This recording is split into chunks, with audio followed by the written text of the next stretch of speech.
ভারতের এক পুরোহিতের বিরুদ্ধে হেনস্থার অভিযোগ আনলেন মালয়েশিয়ার জনপ্রিয় মডেল ও অভিনেত্রী লিসা লিনি কানারান।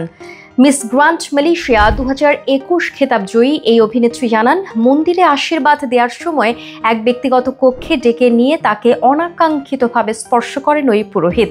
ঘটনার পর তিনি মানসিকভাবে বিপর্যস্ত হয়ে পড়েন এবং বিষয়টি পরিবারকে জানানোর পর আইনগত পদক্ষেপ নেন। বর্তমানে অভিযুক্ত ব্যক্তির সন্ধানে তদন্ত চালাচ্ছে স্থানীয় পুলিশ প্রশাসন।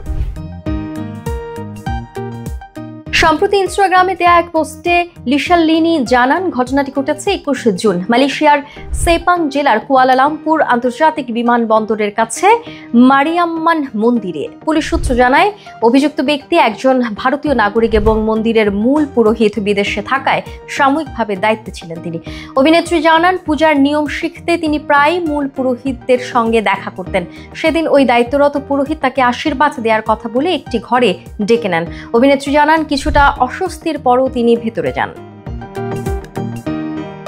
লিসা লিনি দাবি করেন, ওই কক্ষে তার মুখে ও গায়ে একাধিকবার পবিত্র জল ছিটানোর নামে ঝাঁঝালো একটি তরল পদার্থ ছিটান। এরপরেই লিসা লিনির পরনে থাকা পোশাক নিয়ে আপত্তিকর প্রস্তাব দেন। তিনি রাজি না হলে এক পর্যায়ে তাকে অনাকাঙ্ক্ষিতভাবে স্পর্শ করেন বলে অভিযোগ করেন অভিনেত্রী। লিসা লিনি বলেন, আমি সবখানে একাই যাওয়া আসা করি। কাজে, মিটিংয়ে, অফিসে, পার্টিতে কখনো কোনো প্রকার হেনস্থার শিকার হতে হয়নি তাকে।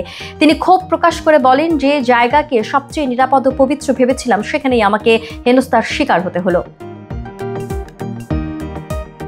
পরবর্তীতে পরিবারের পরামর্শে সম্প্রতি তিনি স্থানীয় থানায় অভিযোগ করেন। সেপাং পুলিশের এসিপি জানান, অভিযোগের ভিত্তিতে অনুসন্ধান শুরু হয়েছে এবং বিষয়টি গুরুত্ব সহকারে তদন্ত করা হচ্ছে।